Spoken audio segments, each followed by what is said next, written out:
Al final de esta clase vas a saber perfectamente cómo hacer un report para el B2 de Cambridge. Porque, por ejemplo, sabrás qué incluir en tu report y la estructura que tienes que seguir. Te comparto pantalla y empezamos. ¿Qué vamos a ver hoy? Vamos a empezar viendo qué es un report, qué incluir en un report, qué te van a mirar los examinadores en tu escrito, la estructura que necesitas y los pasos para hacer un buen report para el B2 de Cambridge.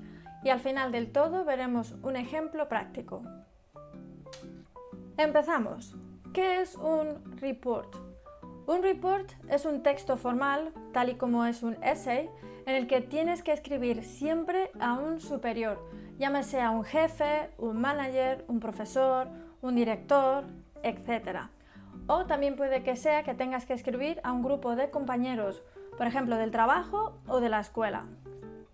Así que recuerda, no puedes utilizar en un texto formal contracciones, idioms, phrasal verbs informales y pronombres sujetos siempre que te sea posible. Sobre todo, no puedes usar el I, you o we. Como cualquier escrito de Cambridge de un nivel B2, necesitas escribir entre 140 y 190 palabras. ¿Qué debes incluir en un buen report?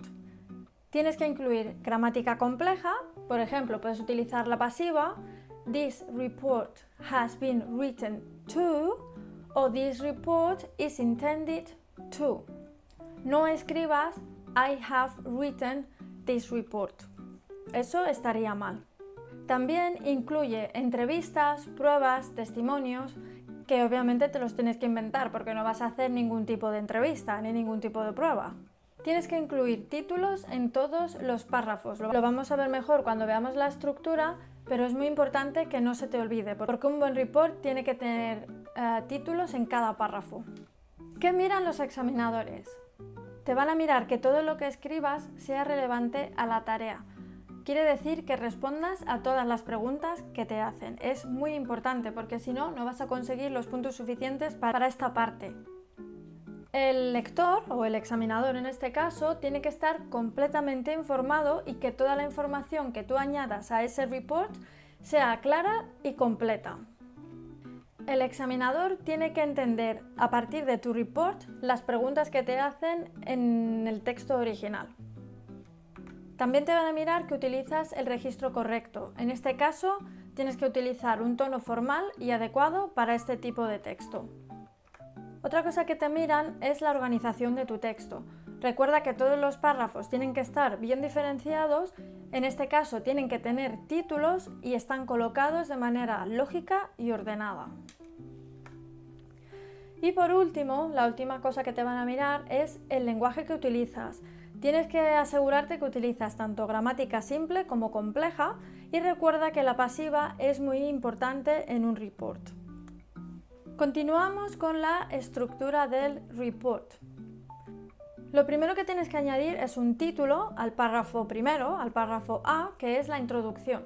Di claramente por qué estás escribiendo ese report. Luego vamos a añadir el título al párrafo B, que es el primer topic.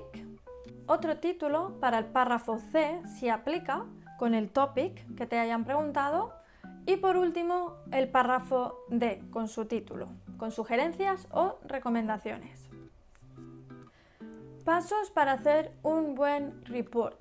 Lo primero que tienes que hacer es identificar el topic del report, qué tienes que incluir y a quién vas a escribir. Siempre el quién es para saber el tipo de tono que tienes que utilizar. En este caso, el topic es un grupo de profesores británicos que van a ir a tu colegio y quieren aprender cómo la tecnología se utiliza en educación en tu país. El qué es cómo la tecnología se utiliza para enseñar las diferentes asignaturas y también tienes que recomendar a qué lecciones deben ir los profesores para ver cómo se utiliza la tecnología. Y por último, el quién. En este caso tienes que escribir a el group leader. Lo segundo que tienes que hacer es recordar el tipo de tono que tienes que utilizar. Como hemos dicho, en un report siempre tienes que utilizar un tono formal. Así que tienes que incluir la voz pasiva, párrafos con títulos bien diferenciados y el resultado de tus entrevistas o de tus testimonios, que ya hemos dicho que te lo tienes que inventar. Como siempre, en cualquier escrito tienes que planificar antes de escribir. Tienes que saber cómo lo vas a estructurar y cómo lo vas a escribir. Piensa en las estructuras que ya te sabes, que ya puedes utilizar, como por ejemplo alguna frase en pasiva. Y piensa también en el vocabulario relativo al topic que puedes utilizar. Y por último, vamos a ver un ejemplo. Este es el report que yo he escrito, tiene 168 palabras. Ahora vamos a desglosarlo para que veas cómo lo he hecho. Y aquí tenemos el texto desglosado. Como ves, he puesto un título inicial que no es obligatorio. He dividido el texto en 3 diferentes párrafos, todos ellos con su título. Primero lo he llamado Introduction. Aquí, como ves, he utilizado la pasiva varias veces. Y luego Subjects y Lessons es vocabulario específico, en este caso de educación. El segundo párrafo lo he titulado Interactive Tools and Apps. Aquí también he utilizado la pasiva is used y he utilizado un relative pronoun, which. Luego, como vocabulario, rely on interactive timelines and digital archives, drawing tablets, graphic design software. Y por último, la recomendación es el último párrafo, en el que también he utilizado la pasiva y en este caso el vocabulario he utilizado interactive tools and apps y enhanced learning. Y con esto terminamos cómo escribir un report del B2 de Cambridge. Si te ha gustado este vídeo, dale a like y comenta para que el vídeo suba en las primeras posiciones de YouTube y pueda así ayudar a más gente a aprobar el B2 de Cambridge. Sígueme si quieres ver más vídeos sobre aprobar Cambridge. See ya!